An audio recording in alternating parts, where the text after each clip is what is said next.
விடியல் பயணத்தில் வந்து மாண்புமிகு முதலமைச்சர் வந்து பயணம் செய்தார். அது நம்ம எல்லாம் மீடியாலாம் ஃபோக்கஸ் பண்ணிங்க. அவர் பயணம் செய்தது வந்து ஒரு 20 பேர் 30 பேர் இருக்கக்கூடிய பேருந்தில் பயணம் செஞ்சார். அது செட்டப்.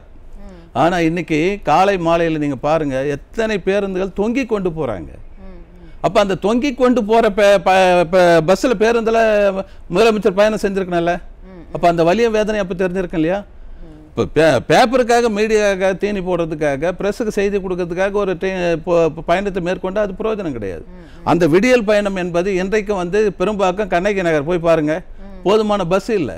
அங்கே கட்டப்பட்டுள்ள இந்த 4 ஆண்டுகால கட்டப்பட்டு குடியேற்றப்பட்ட அந்த வீடுகள்லாம் போய் பாருங்கள், இடிஞ்சு விழுற நிலையில் இருக்குது. அப்போ அந்த மக்கள் எல்லாம் விளிம்பு நிலை மக்கள்.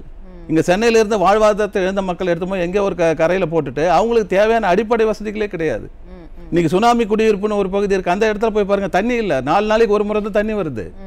அப்போ அந்த மக்கள்லாம் மக்களா இல்லையா? மக்களாக பார்க்கிறதா அந்த அரசு?